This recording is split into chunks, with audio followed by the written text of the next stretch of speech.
Então, vamos começar a ver a questão da separação da alma e do corpo. É bem interessante, né? Alguma coisa que todos nós temos uma certa curiosidade, alguns têm muita curiosidade, e outros têm até um certo receio, até um certo medo, né? Só lembrando que isso é um processo absolutamente natural, a desencarnação, assim como a encarnação.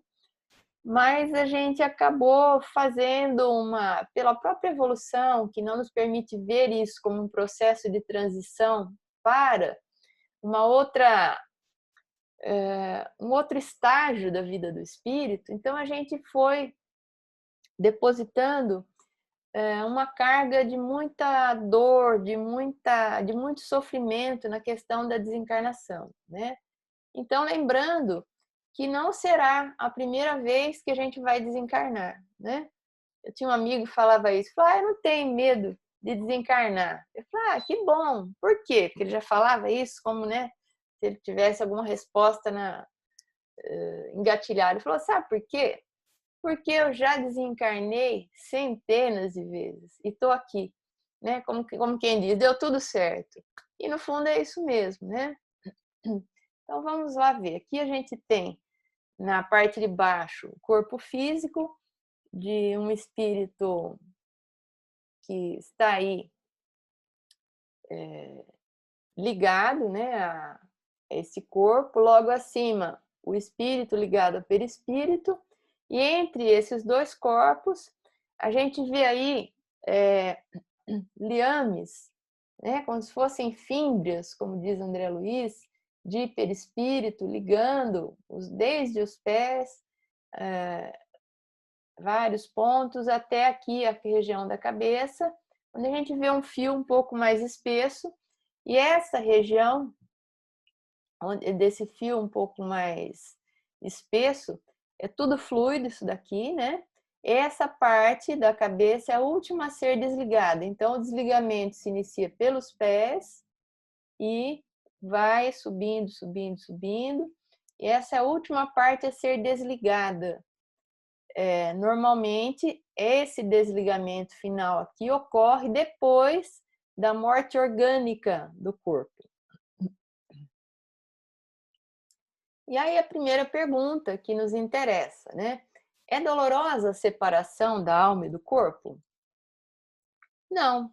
O corpo quase sempre sofre mais durante a vida do que no momento da morte. Olha que interessante. A alma, nenhuma parte toma nisso. Os sofrimentos que algumas vezes se experimentam no instante da morte são um gozo para o espírito que vê chegar o termo de seu exílio. Então, às vezes, no momento final da morte do corpo, a pessoa, na verdade é o corpo, né? Não é o espírito encarnado, às vezes apresenta alguns espasmos, dá a impressão de sofrimento, de alguma angústia que esteja ocorrendo, e veja que interessante a colocação dos espíritos, que a alma, nenhuma parte toma nisso. Então, às vezes a gente acompanha um familiar que está doente cronicamente, numa cama, e às vezes a pessoa acompanha os últimos momentos e fica com aquela impressão daquele sofrimento final. Mas o desligamento ele já vai ocorrendo em situações assim, ele já começa antes da morte do corpo. E o espírito ele já é afastado do corpo, de certa forma.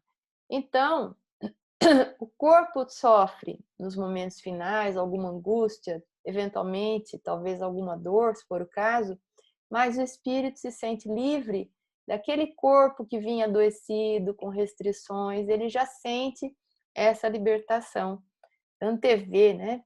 E por isso se transforma esse instante num gozo para o espírito, porque às vezes a pessoa ficou décadas até presa àquele corpo, limitado, doente, e nesse processo de desligamento, ela vai já se sentindo como um pássaro que vai se libertar de uma gaiola.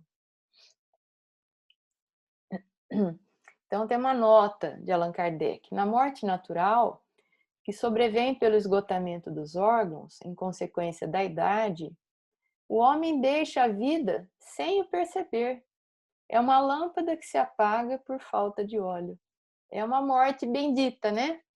Morte sem a pessoa praticamente perceber e sem sofrimento. Como se fosse um sono do qual a pessoa não acorda aqui deste lado, mas acorda do lado de lá. Recentemente nós soubemos de um rapaz, ainda relativamente novo, ele tinha 50 e poucos anos, que chegou do trabalho, conversou com a família, ele geralmente chegava e tirava uma sonequinha de uns 15, 20 minutos no final da tarde.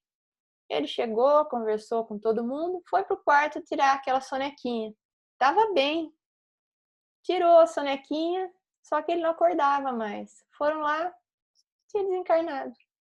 Sem dor, não aparentava ter tido algum tipo de sofrimento ou ter chamado por alguém.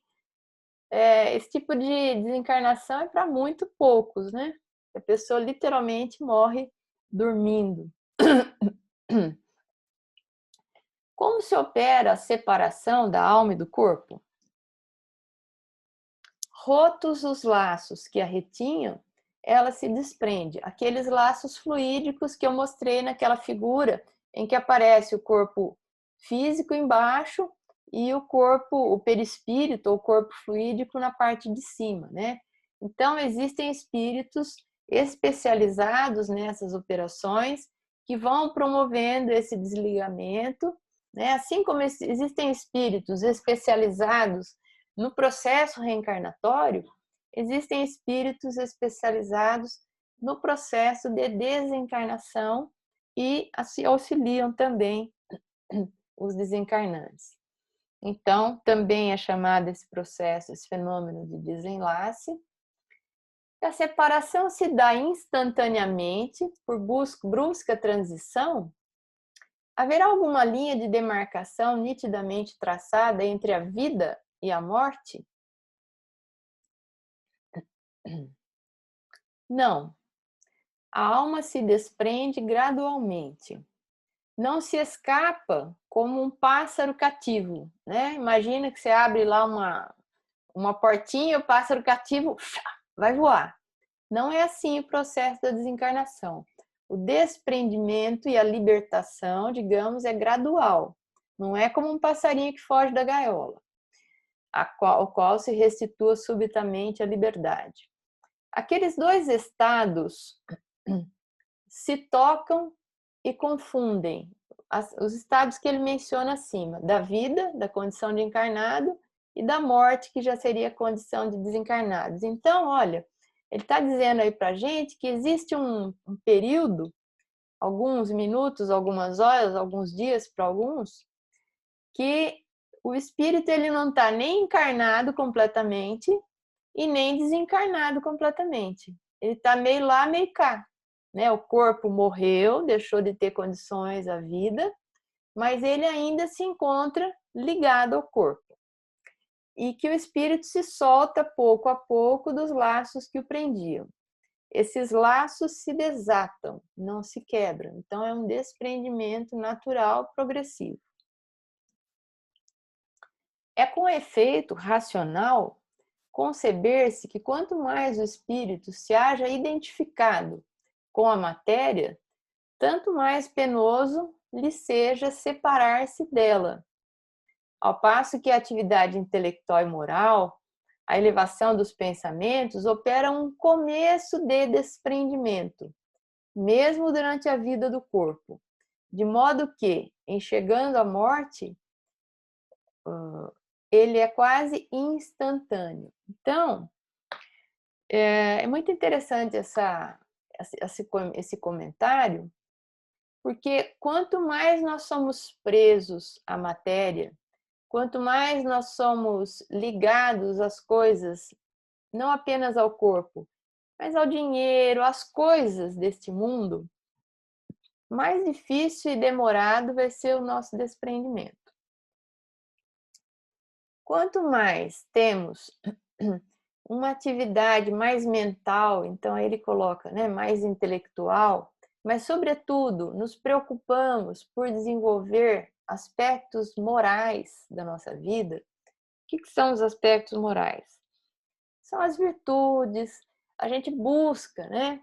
Ser melhor, ser mais paciente, ser mais amoroso, ser mais generoso, mais fraterno. Essa luta, que se chama reforma íntima na doutrina espírita, para que a gente vá se tornando cada dia melhor, esta preocupação do espírito encarnado com a elevação dos pensamentos e tudo mais, em se espiritualizar um pouco, olha que interessante, operam já um começo de desprendimento. Então, em tese, existem outros elementos envolvidos nessa equação, mas em tese,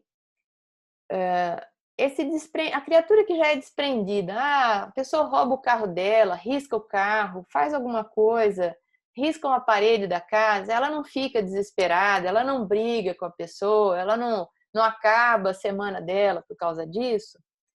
É uma pessoa já um pouco mais desprendida, né? Tem gente que cria uma situação absurda por um negocinho desse tamanho que envolve coisas materiais. Essa pessoa é completamente apegada, né? Ela é mais importante alguma questão material do que o relacionamento dela com a pessoa. Tem mulheres que azedam a vida da família por causa da casa e da limpeza da casa, não que não se deva limpar, lógico que sim, mas casas são casas, não são igrejas, né? Onde aquilo é intocável, onde parece que não mora ninguém. Mas tem mulheres que são tão apegadas à casa, se alguém quebrar alguma coisinha, aquilo vira um problemão. Essas pessoas vão ter um pouco de dificuldade para se desapegar, né? Aquelas que olham para aquela bibelozinho que foi quebrada e falam, tem problema, já estava velho mesmo, né? Às vezes é um netinho que quebrou, é alguma outra pessoa. Ela dá mais importância para a relação que ela tem com aquela pessoa do que para o objeto quebrado. Então, essa pessoa que já é assim, ela já é, de certa forma, desapegada. Manchou uma roupa, estragou. Ah, tudo bem, eu tenho tantas, né? E vida que segue, ela não fica pensando naquilo. Era só uma roupa. Mas tem pessoas que criam uma situação complicada por uma coisinha pequena. Se ela não consegue se desligar de uma roupa, de um bibelô, de um carro, de qualquer outra coisa que era material e ela perde, será que ela vai conseguir se desligar de um corpo que foi dela a vida toda, né? É uma questão é por isso que às vezes esse desligamento é difícil pela fixação mental da pessoa com as coisas que são transitórias aqui na Terra. E nesse ponto, a doutrina ajuda muito. Então, é aqui na Terra que já se começa a operar um começo de desprendimento pela maneira como a gente vive. Percebem? Que não é um fenômeno, é um processo interessante, mas a gente, durante a vida, deve e pode viver de forma a que a gente prepare o caminho para a nossa desencarnação, que é uma etapa da própria vida, né? Cheguei a citar na aula passada, o exemplo de Carbachútel, cujo desligamento foi praticamente instantâneo, a ponto de ele se comunicar mediunicamente com um amigo que estava ali na casa dele, na sala, e ele havia falecido no quarto. O corpo havia morrido ali no quarto. Mas isso é muito raro, né? Mas quem era Carbachútel? Era um homem que o que era dele era dos outros, né? Que compartilhava a própria casa com os necessitados, que vinham lhe bater a porta, que oferecia refeições àqueles que não podiam se alimentar, que acolhia na sua casa pessoas que tinham processos obsessivos, na época em que ninguém conhecia isso, e eles levavam as pessoas que se debatiam, ficavam, entre aspas, possuídas, para as cadeias.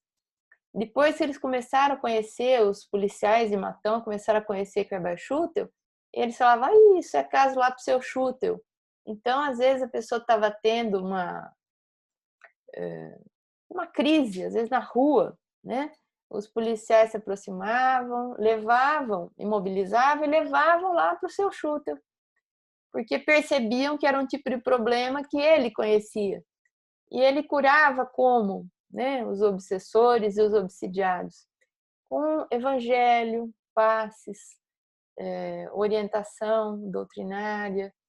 Eram leituras do evangelho, comentários, preces e passes.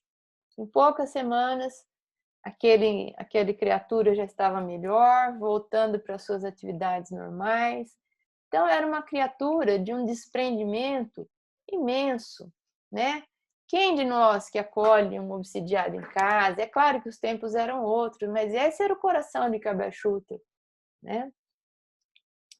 Existem pessoas assim. Esses dias vi uma reportagem num site aqui da cidade de uma senhora que faz um trabalho lindo com moradores de rua. Ela acompanha essas pessoas quando precisa fazer um boletim de ocorrência, quando precisa refazer um documento, quando precisa ir no médico, quando as roupas estão muito sujas, ela lava e devolve para eles, oferece alimento. Ela tem algumas pessoas que ela cozinha para eles. É uma vida de dedicação. Uma pessoa dessa, que dá do seu tempo, do seu... Ela fala, olha, dá comida, muita gente dá, mas eu gosto de dar atenção, gosto de acompanhar no médico. Às vezes eu vou e sento nas escadarias das igrejas e converso com eles, porque eles estão ali, e ninguém faz isso, poucos fazem isso. Então eu me identifico com esse trabalho. Uma pessoa desprendida, né? Ela podia estar na casa dela assistindo novela, Netflix, fazendo qualquer coisa dessas, matando o tempo como algumas pessoas fazem, mas não. Ela despertou para uma outra necessidade maior. É uma pessoa desprendida, sem dúvida. Dessas que vai se desligar assim, ó, né? Porque ela já é desligada, ela já se desprendeu mentalmente das coisas que às vezes nos prendem aqui nesta vida, que nos fazem querer ganhar tanto dinheiro, que nos fazem querer tantas coisas, achando que a gente tem tantas necessidades, né? Enfim, o apego ao que é material é um grande obstáculo ao nosso desligamento tranquilo. Aqui, né, lembrando de Carbachútel, um grande exemplo de um desligamento praticamente imediato, porque ele já não era uma criatura apegada à matéria, né? A separação definitiva da alma e do corpo pode ocorrer antes da cessação completa da vida orgânica.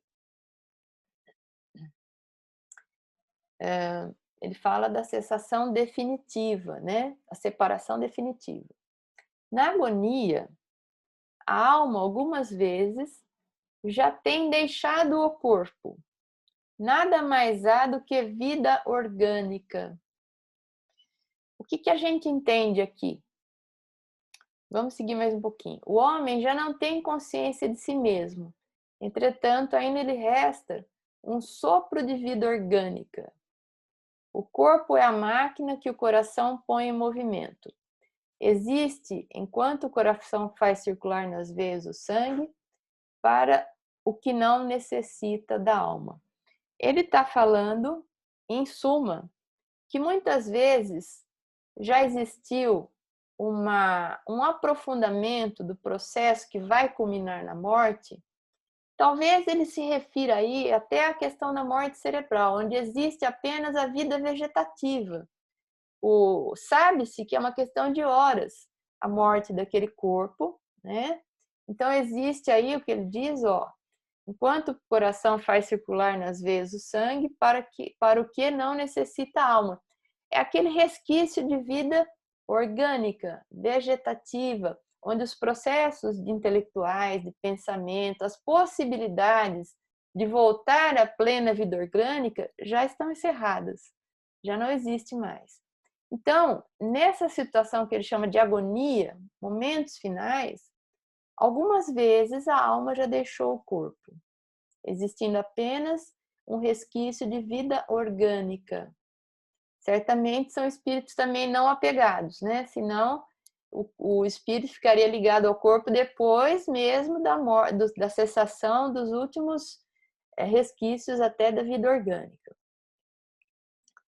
E isso faz algumas pessoas entrarem em dúvida e levanta uma questão difícil daquelas situações em que a medicina vai prolongando, porque ela tem recursos para prolongar quase que indefinidamente a vida orgânica, né? Mas às vezes os familiares não têm certeza se realmente o espírito ainda está ali, ainda está ligado, e às vezes surge aquela sugestão dos médicos, né, do corpo clínico, que poderia se desligar os aparelhos. E a família entra naquele dilema, né? O que fazer? Desliga, espera, porque às vezes aquela situação se prolonga quase que indefinidamente. Há um tempo atrás eu recebi um e-mail de alguém que encontrou meu e-mail, que talvez não sei, que sabia que eu era espírita, pedindo para que eu consultasse algum médium do Consolador, porque havia um jovem em estado vegetativo, né, ligado a aparelhos, havia sofrido um acidente, e se o médium tinha possibilidade de ver se havia ali um espírito ainda ligado ou não, porque os médicos estavam sugerindo o desligamento dos aparelhos, pedindo autorização da família, e a família entrou nesse dilema. É claro que a gente não vai, os médiuns não vão se prestar a isso, porque a vidência, isso é uma outra coisa que depois vocês vão estudar com detalhes, ela não é sempre que o médium consegue ver as coisas que ele deseja. É como o Chico dizia, né? A mediunidade, o telefone toca de lá para cá, e não daqui para lá. Então, às vezes, o médium até queira vislumbrar alguma coisa e não consegue, em casos específicos. E existe também a possibilidade de algum engano da parte do médium. Então, nenhum dirigente espírita colocaria o médium numa condição tal para dizer, olha, diga aí se o espírito está ligado ainda ou não está ligado, né?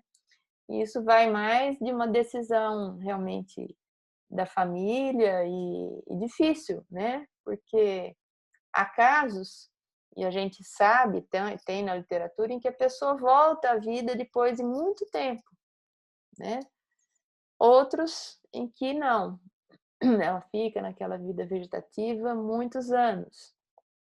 Então, são aqueles dilemas bioéticos para o qual também não existe uma resposta pronta na doutrina espírita. A gente tem participado de congressos médico-espíritas e hoje se fala muito do termo ortotanásia, né? Porque interromper a vida ou desligar os aparelhos é o que se chama eutanásia. Prolongar a vida indefinidamente por recursos artificiais, se não me engano, o termo usado para isso eu acho, talvez eu possa me enganar, depois eu vou verificar, é distanásia. E eles estão falando da ortotanásia. O que é a ortotanásia? É dar um suporte para a pessoa não ter sofrimentos, dentro do possível não ter sofrimentos orgânicos, dores e tudo mais, mas não entrarem mais na medicina no que eles chamam de obstinação terapêutica, que é manter aquele corpo vivo a qualquer custo, porque é como se a medicina tivesse perdido o momento da morte. Se você deixasse aquele corpo ir naturalmente, ele talvez houvesse a morte em 6 ou 7 dias, dependendo do caso. Mas a medicina pode prolongar por meses, em algumas situações.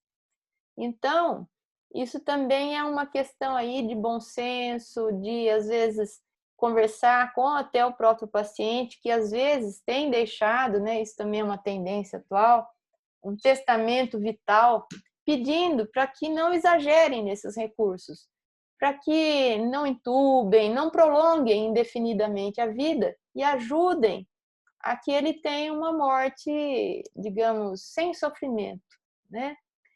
E isso é uma questão que é muito debatida nos congressos médicos espíritas, e que não tem uma resposta. Qual é o momento certo?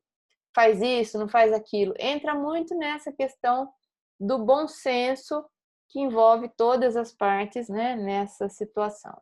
Ele não está falando disso aqui, mas eu já abri um pouquinho esse parênteses, porque é uma situação do dia a dia, que nós estamos vivendo cada dia mais, né, pelos recursos que a medicina oferece, cada dia mais fantásticos, mas que muitas vezes prolonga indefinidamente apenas a vida orgânica, né? E será que isso é interessante? Será que não, o interessante não é mesmo a ortotanásia, aquele meio termo?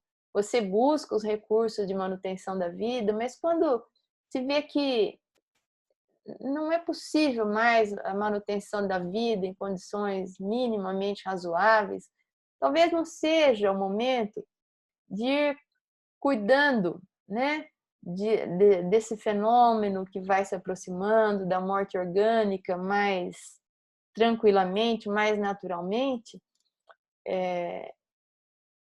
Quem já viu alguém desencarnar não, um corpo morrer, fica espantado com a simplicidade da morte.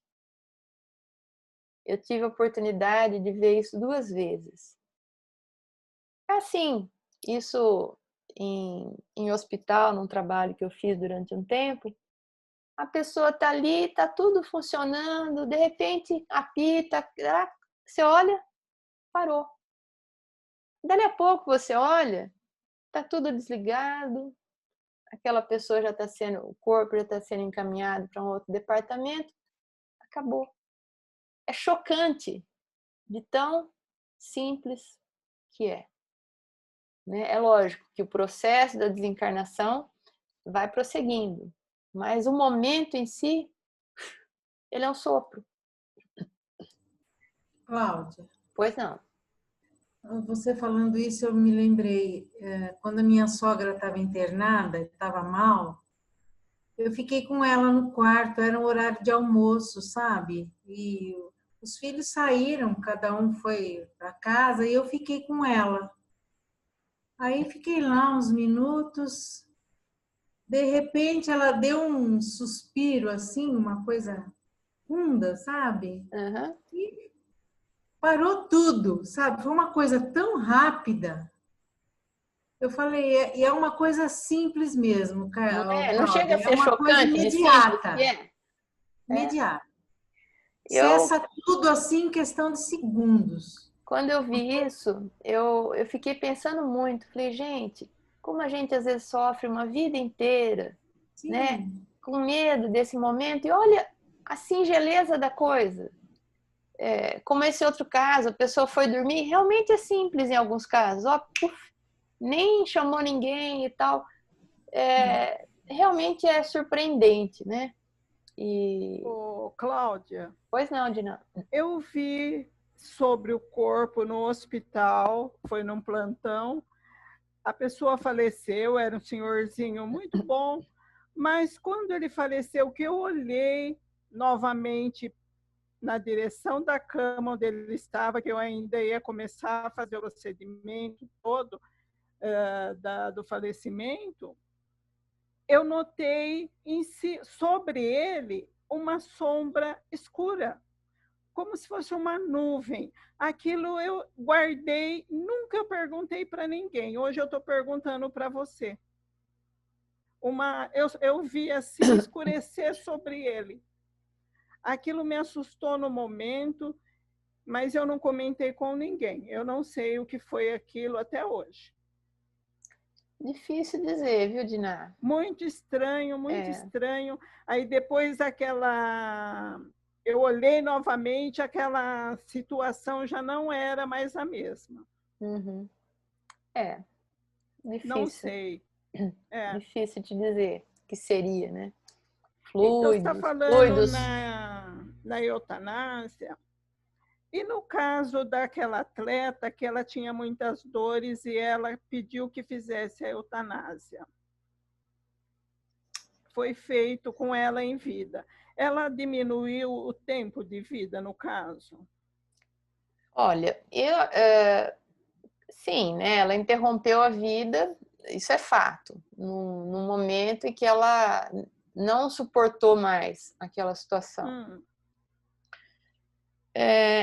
Eu nunca vi na literatura espírita relatos de espíritos que tenham cometido ou tido ajuda para fazer essa eutanásia, a situação em que eles se encontram. Mas eu também acredito que, como tudo na doutrina espírita, o grau de comprometimento é muito relativo. É difícil medir o sofrimento de alguém e o que leva a fazer isso num momento, numa doença agravada e tudo mais. E outros, a gente lê, porque isso é regulamentado na Europa, há lugares em que a pessoa pode, inclusive chama de suicídio assistido, né? Ela pode fazer isso em casos de terminalidade. Outros você dá a impressão que eles simplesmente não querem entrar nesse... Claro, ninguém gosta de sofrer, mas nesse processo mais doloroso, então eles optam por isso antes. Friamente, nós podemos dizer que é uma fuga, né, daquela situação que ele fatalmente passaria. Mas, por exemplo, como avaliar o nível das dores daquela atleta, daquela situação insuportável, e daquele que fala, não, foi diagnosticada essa doença, eu não quero mais. Então, eu gostaria de ir agora. No meu entender, Cláudia, não é doutrina espírita, são situações diferentes. Mas as duas são a interrupção de uma oportunidade. Não seria o suicídio, né? Não deixa de ser, né, Diná? Você está interrompendo a vida mesmo numa situação extrema ali. Nós aprendemos que todas as experiências vêm por alguma razão e trazem algum aprendizado. Se a gente lê o livro Vida e Sexo, onde a Marita é atropelada e fica ali praticamente agonizando num leito, fica, se não me engano, ligada também a aparelhos por alguns dias. E aquilo foi extremamente importante para ela no processo da desencarnação. A gente, como espírita, tem essa consciência de que isso não é uma boa ideia para o espírito. Mas é aquela história, né? E nós, o que nós faríamos? Será que a gente suportaria? Porque eu não sei como eram as dores da atleta. Será que nós suportaríamos? É no sentido assim de que não dá para a gente julgar, tá? Nesse sentido, assim como outras tantas coisas que as pessoas fazem, que friamente falando seriam problemáticas, mas é aquela história. O que faríamos nós no lugar delas? Não sabemos. Vai ter algum compromisso, sim. Acho que dependendo da motivação de cada um, o grau de comprometimento é muito variável, tá? Podendo chegar desde um comprometimento muito pequeno, mínimo, até um compromisso maior daquele que simplesmente resolveu sair da vida, que poderia ser que ele nem desenvolvesse a doença naquele estágio, naquela gravidade, né? Então, tudo isso pesa. A nossa intenção, o momento em que isso é feito, né? Enfim. Então, mas a gente avaliar isso, falar, olha, tal, deve estar sofrendo, porque a gente não sabe o grau de comprometimento daquela pessoa, o grau de possibilidade de suportar aquilo, não que esteja incentivando, por favor, mas é no sentido da gente avaliar com um pouco mais de cuidado dessas situações. Mas são, sim, interrupções de uma experiência antes do momento, né? No momento natural. É uma intervenção do homem na terminalidade da vida. Esse assunto ele suscita muitas questões, e muitas questões envolvem aqueles dilemas que eu disse para vocês, né, que são chamados de dilemas bioéticos, que é a ética da vida. interrompe a vida agora, prolonga a vida até onde conseguir, mas vida é sempre vida, de qualquer forma, ou leva-se a situação a um meio termo, praticamente seguindo aquilo que seria o curso natural, né, de uma morte. São dilemas que surgem na alma humana e que não existiam séculos atrás ou décadas atrás, porque as possibilidades de manutenção da vida, como existem hoje, nem existiam, né? A gente tem aí pessoas tendo uma sobrevida que em momentos anteriores, décadas atrás, jamais estariam por aqui ainda, né? Já teriam desencarnado e hoje estão. No momento da morte, a alma sente alguma vez qualquer aspiração ou êxtase que lhe faça entrever o mundo onde vai de novo entrar? Quer dizer, ela deseja se libertar, ela deseja ir para essa nova morada, que seria o mundo espiritual, né? Muitas vezes, a alma sente que se desfazem os laços que aprendem ao corpo. Emprega, então, todos os esforços para desfazê-los inteiramente. Ela ajuda até nesse processo de libertação. Quando ela não é apegada, quando ela não tem medo do que vai acontecer, e para isso o conhecimento ajuda, né? Já em parte desprendida da matéria, vê o futuro desdobrar-se diante de si e goza, por antecipação, do estado de espírito. Então, há situações em que o espírito, no processo de desligamento, ele começa a ver coisas do mundo espiritual, começa a ver espíritos que estão ali ao redor dele, às vezes vê familiares que o vêm visitar, às vezes vê espíritos, amigos, que ele às vezes nem conhece, mas se sente bem na companhia dele, sente uma paz.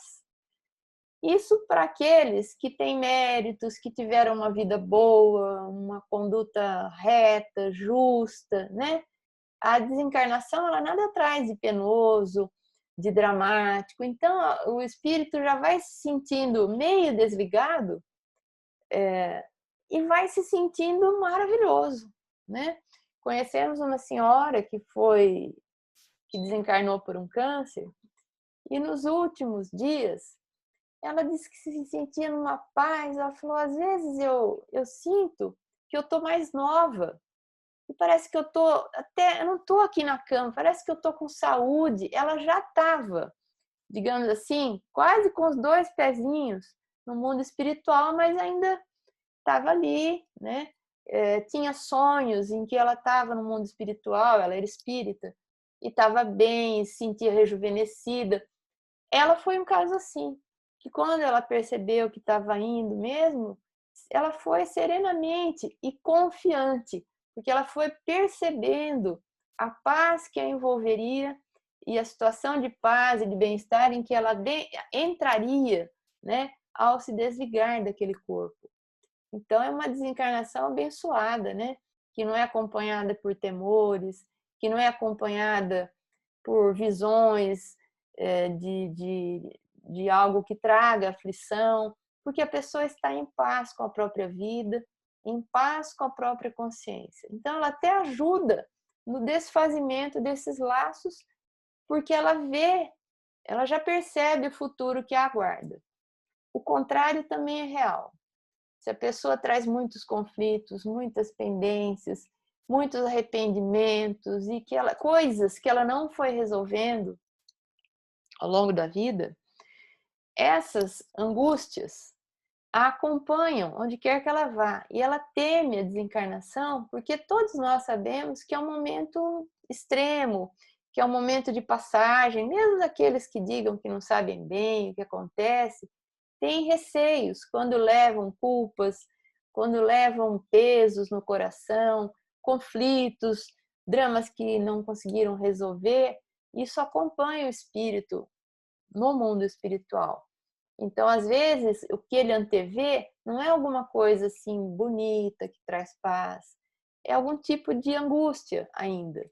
Então, esses se apegam muito ao corpo e têm dificuldade para se desligar, diferente daquele que ajuda no desfazimento dos laços fluídicos pela sua postura mental, né? Então é bem interessante, é bem complexo, e a gente vai concluindo que o bem morrer ou bem desencarnar, ele está muito ligado ao bem viver, né? Vejam, a gente ir se desapegando das pessoas, da matéria, a gente ir se preparando ao longo dos dias da nossa vida. Você tem que se reconciliar com alguém, faça isso enquanto estás a caminho. É a lição de Jesus, né? Se você tem que perdoar alguma coisa, perdoe. Vai perdoando, vai exercendo isso para o seu coração ficar limpo, ficar tranquilo, ficar leve, para que quando você chegar nesse momento, nada te segure e você anteveja um panorama agradável, para que você não leve indefinidamente no coração conflitos que vão te atormentar no limiar da nova vida e algumas vezes na vida espiritual.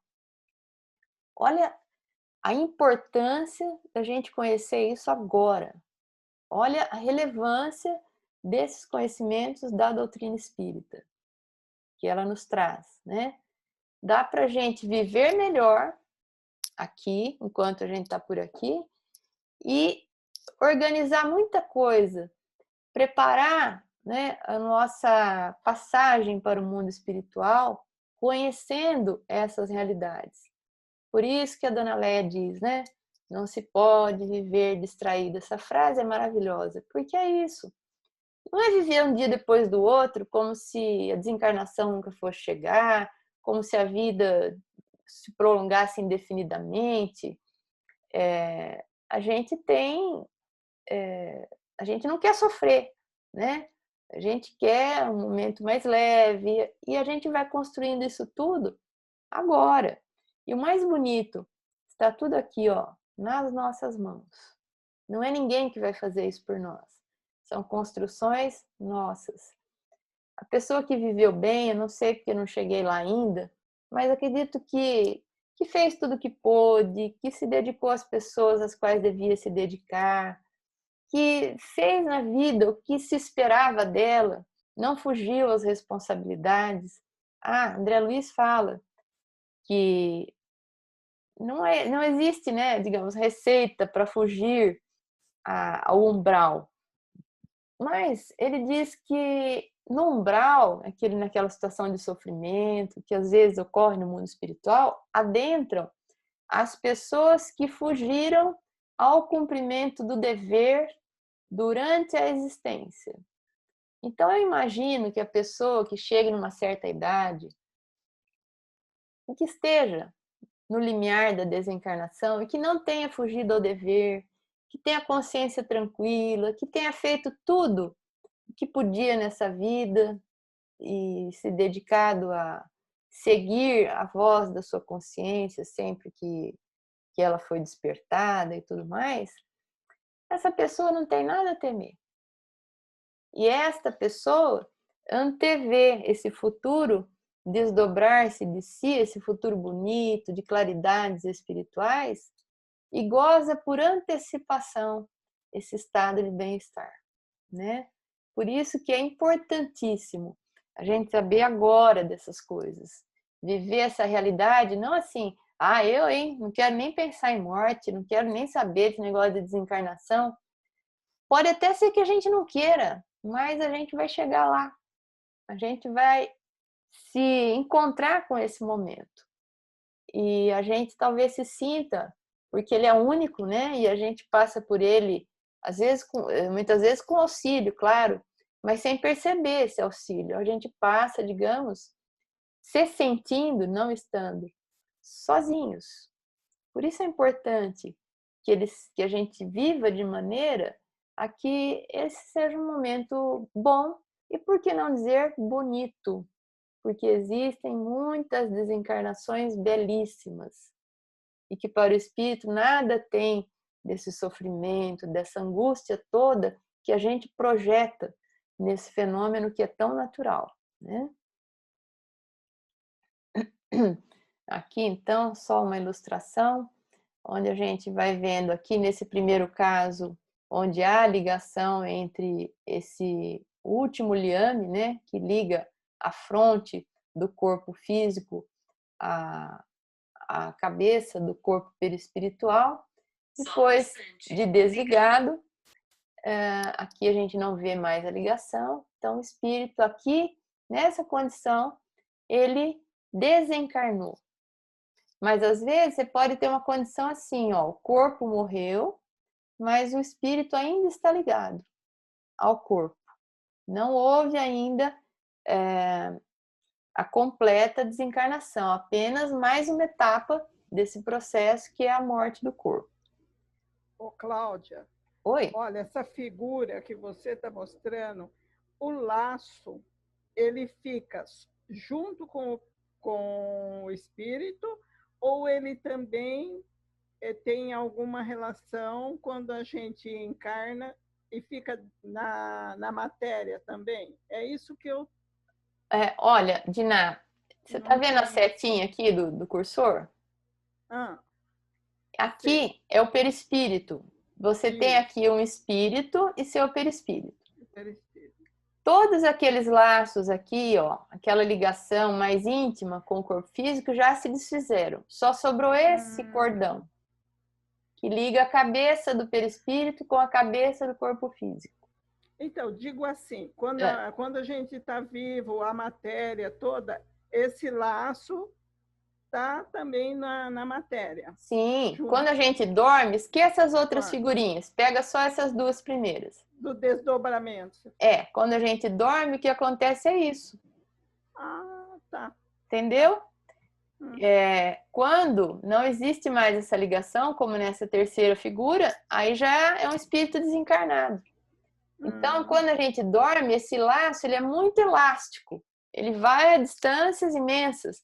A gente pode ir para muitos lugares no mundo espiritual com o nosso perispírito e o corpo fica deitadinho lá na cama. Mas a gente não desencarnou porque a gente está ligado. E aí a gente volta e é como se a gente se encaixasse no corpo, né? E aí a gente acorda de manhã. E aí acorda às vezes com lembranças, né? Acho que tive um sonho, estava em tal lugar. Às vezes a lembrança foi uma vivência espiritual que o espírito e seu perispírito tiveram no mundo espiritual, né? Deu para entender? Deu. É que eu fiquei meia... Não, é para perguntar, né? Aí. O exemplo da lagarta, que primeiro anda de rastros pela terra, depois se encerra na sua crisálida em estado de morte aparente, para enfim renascer com uma existência brilhante, pode dar-nos ideia da vida terrestre, do túmulo e, finalmente, da nossa nova existência. Olha que bonito, né? Ele coloca esse processo da desencarnação como aquele processo da lagarta que vai se transformar na borboleta e passa por aquele período, digamos assim, de metamorfose no casulo, né? O casulo é feio, não tem beleza nenhuma, e dali daquele casulo sai uma borboleta lindíssima muitas vezes. Então ele faz esse exemplo, comparando a vida na Terra. Ele coloca aí o casulo como sendo o túmulo, mas às vezes o casulo a gente pode até comparar também com aquele período de enfermidade, em que o corpo vai ficando feinho numa cama. Ali dentro, entre aspas, não é dentro, tem um espírito que está se aprimorando e que vai sair daquele casulo como uma borboleta muito bonita, leve, bonito, renovado, feliz, né? Após aquela experiência. E, no entanto, quando a gente olha alguém doente na cama, a gente vê só o casulo, a gente vê só a parte feia, a gente vê só a tristeza, mas a gente não consegue ver a operação transformadora que aquela doença, que aquele corpo debilitado vai provocando, vai produzindo, e as luzes que esse processo doloroso vão produzindo no espírito que está prestes a se libertar. É muito bonito isso. Então vamos ver o que os espíritos dizem dessa comparação. É uma ideia acanhada, a imagem é boa, todavia cumpre não seja tomada ao pé da letra, como frequentemente vos sucede. Então eles dizem que é uma boa comparação, né? Aqui está o casulo, até que esse não está tão feio, né? Tem uns que são acinzentados, sem nenhuma vida. Aqui existiu antes uma lagarta e olha aqui a borboleta, né? Deixando o casulo com essas cores lindas e pronta para alçar um voo libertador. Essa é a comparação que os espíritos fazem da alma encarnada sendo a lagarta que se arrasta pela terra, o casulo sendo o túmulo, ou aquele período, né, de transformação da matéria que fica e tudo mais, e o espírito se libertando como a borboleta cheia de vida e cores para alçar voos maiores. Que sensação experimenta a alma no momento em que reconhece estar no mundo dos espíritos? Meio que eu já adiantei um pouquinho, né, isso daí. Depender. Esta palavra é boa e a chave para muita coisa da vida do espírito. Depende. Se praticasse o mal, impelido pelo desejo, aí está a intenção, né? Desejo de o praticar, a intenção de ser mal, no primeiro momento te sentirás envergonhado de o haveres praticado. Com a alma do justo, quer dizer, daquele homem de bem, as coisas se passam de modo bem diferente. Ela se sente como que aliviada de um grande peso, pois que não teme nenhum olhar perscrutador. E ela não teme a própria consciência, ela não teme nada. É aquilo que eu mostrei anteriormente. A pessoa de bem, a pessoa que não fugiu ao dever, às responsabilidades, ela até deseja essa libertação. Ela não se prende, ela não está preocupada, porque ela está antevendo coisas boas. Ela quer ir para o mundo espiritual, né? No outro caso, aquele que praticou o mal intencionalmente, que teve a intenção, que teve o desejo de ferir as pessoas, ele vai se sentir envergonhado, sem dúvida, quando ele tiver a consciência desperta para isso, e vai ter medo, né? Porque ele vai começar a perceber uma realidade espiritual não tão agradável quanto o homem de bem percebe. O espírito se encontra imediatamente com os que conheceu na Terra e que morreram antes dele, né? Desencarnaram antes dele? Sim, conforme a afeição que lhes votava e a que eles lhe consagravam. Muitas vezes, aqueles seus conhecidos o vêm receber a entrada no mundo dos espíritos e o ajudam a desligar-se das faixas da matéria. Encontra-se também com muitos dos que conheceu e perdeu de vista durante sua vida terrena. Vê os que estão na erraticidade, como vê os encarnados e os vai visitar. Então, olha, não só ele se encontra imediatamente com os que conheceu na Terra, como frequentemente o que a gente ouve de relatos de pessoas que estão próximas da desencarnação, é que eles serão recebidos por aquele paizinho, por aquela vozinha que já partiu antes, e muitas vezes eles começam a ser visitados ainda na condição de encarnados. Lembra que eu falei que às vezes o espírito já está meio lá, meio cá, numa situação em que ele não está completamente encarnado, mas também não está desencarnado? Ele começa a ver coisas e pessoas do mundo espiritual. E nesses momentos, é muito comum que ele receba visitas daqueles que virão recebê-los na entrada do mundo espiritual. Um familiar muito querido, isso o encoraja nesse processo. Então, às vezes, não precisa desencarnar para já começar a ver um ente querido, aqueles que morreram antes dele. O que não significa também, rigorosamente, que cada vez que a gente vê um familiar desencarnado, que a gente tá para morrer, né? Às vezes a pessoa brinca e fala, ixi, sonhei com fulano, ou se for médio, né? Vi minha avó, será que eu vou embora? Será que ela veio me buscar? Essas coisas acontecem também ao longo da vida do encarnado, dependendo de alguns momentos. Se ele tiver mediunidade, isso pode acontecer mais, né? Mas o fenômeno da aproximação da morte ele é diferente. Ele traz também outras sensações. Então, o espírito, ele sente. Lá no seu íntimo, ele sabe que ele está se despedindo. É muito interessante. E é muito curioso perceber que não há sofrimento nisso. Isso é um processo que a pessoa entra nele e ela vai vivendo esse processo e ele parece muito natural para ela. Quem está em volta, às vezes fica meio assustado, fala, acho que ele está tomando muito remédio e ele está tendo alucinações, né? Ele está falando, não está mais falando coisa com coisa. Às vezes nunca teve tão lúcido. É que ele já está vendo e vivendo realidades espirituais que a gente não percebe. Então parece que ele, né, saiu do juízo, parece que está escapando uma marcha. Às vezes não está escapando nada, não, né? Então, geralmente, né, os ateus ou aqueles que se apegam muito aos episódios da matéria, é o efeito colateral de alguma medicação, falta de oxigenação no cérebro, isso e aquilo. É nada. Às vezes é só o espírito mesmo que já está ali vivenciando as realidades da espiritualidade. Então, a gente trouxe aqui uma narrativa de André Luiz, que vai narrando a desencarnação de Fernando. Aproveitou Aniceto, que era um orientador espiritual ali, a serenidade do ambiente e começou a retirar o corpo espiritual, quer dizer, o perispírito de Fernando, desligando-o dos despojos, que é o corpo material sem vida.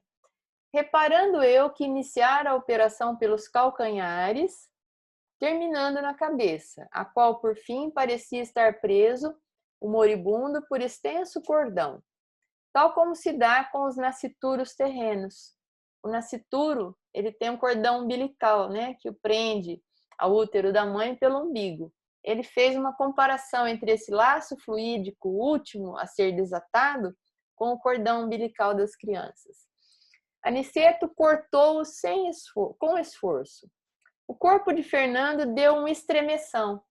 Lembra daquela pergunta que eles falam que quando se observa algum sofrimento final, é muitas vezes orgânico e o espírito não toma parte nisso? Quem estivesse olhando falou, nossa, ele está sofrendo muito. Era o corpo que estava tendo os últimos espasmos. O corpo deu uma estremeção, chamando o médico humano ao novo quadro. O médico foi lá, né? Nossa, vai morrer. Mal sabe, né, que já estava desencarnando. A operação não fora curta e fácil. Demorara-se longos minutos, durante os quais fez o nosso instrutor empregar todo o seu cabedal de sua atenção e talvez de suas energias magnéticas. Então mostra aí um processo, é só um pedacinho, né? Depois isso continua.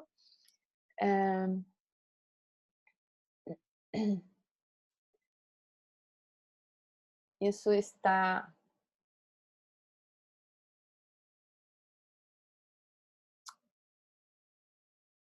no livro Os Mensageiros, que narra uma série de desencarnações, uma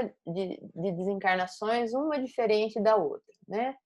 Então, se vocês tiverem interesse, no livro Os Mensageiros de André Luiz, tem lá a narrativa da desencarnação do Fernando, e enquanto o Aniceto estava ali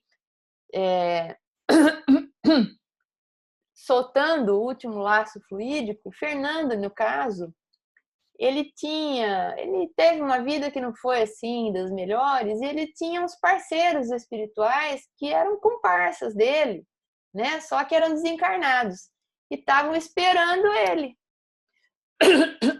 Como o Aniceto era um espírito elevado, quando ele entra no quarto, né, para promover a libertação do Fernando, esses espíritos que viviam ligados ao Fernando saíram e ficaram do lado de fora.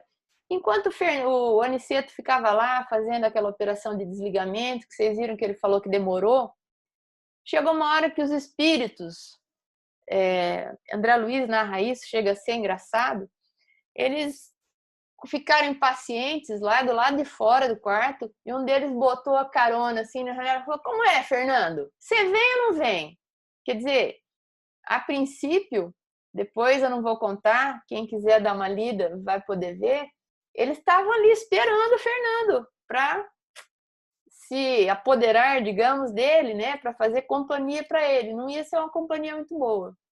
Por quê? Porque era já uma companhia que ele alimentava, era uma parceria que ele já alimentava enquanto ele estava encarnado.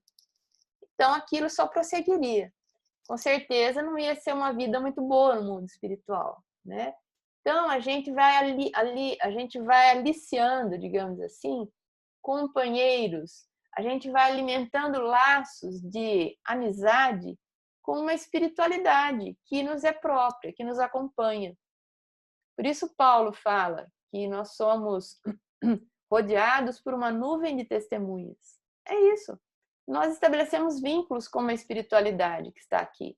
E ao desencarnarmos, a gente vai ter com ela, com esses espíritos. Basta saber que tipo de espírito se liga a nós. Ah, como é que eu vou saber? Cláudia, eu vou consultar um médium lá no Consolador. Não precisa. Até porque o médium não vai falar nada.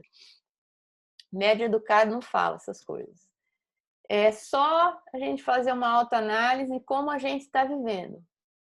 Se a gente gosta de uma fofoca, se a gente gosta, às vezes, de alguma coisa que, no fim, vai trazer algum aborrecimento, algum mal-estar para alguém, se a gente não tem um procedimento muito ético na nossa vida, seja lá em que âmbito for, pode ser que a gente esteja estabelecendo laços e vínculos com uma espiritualidade que não é tão luminosa assim e que vai continuar ligada a nós depois da desencarnação, né? Por outro lado, se a gente busca pautar a vida pelo bem, se a gente busca ser fraterno, se a gente tem uma conduta dita ou reconhecida como boa, não precisa ninguém dizer, a gente mesmo sabe. A gente vai fazendo amigos com uma outra característica, né? Espíritos um pouco mais leves, um pouco mais luminosos, às vezes nem tanto, porque a gente também não é tão luminoso assim, mas espíritos mais razoáveis, não esses que vão botar a cara lá na janela e falar: aí, Cláudio, você vem ou não vem? Estamos esperando, né? Não, vamos ter uma outra espiritualidade, né? Então, vejam que tudo isso depende da vida agora. Não é nada, não são coisas que acontecem na desencarnação. São coisas que são resultados da vida que a gente vai tendo ao longo dos anos. Por isso, a importância, quando a gente fala que a gente é grato, é por isso, né? A importância do conhecimento espírita, que nos permite melhorar o nosso padrão para agora, para a nossa vida, para depois, no momento da desencarnação, e depois, na condição de espírito. Espírito bom, espírito evoluído, espírito que se esforça por evoluir, sofre menos. É simples assim. Em qualquer âmbito que a gente queira avaliar, espírito que se esforça para ser bom, sofre menos. Daí a gente conclui que ser bom ou se encaminhar para isso, fazer todos os esforços para isso, é uma questão de inteligência, gente.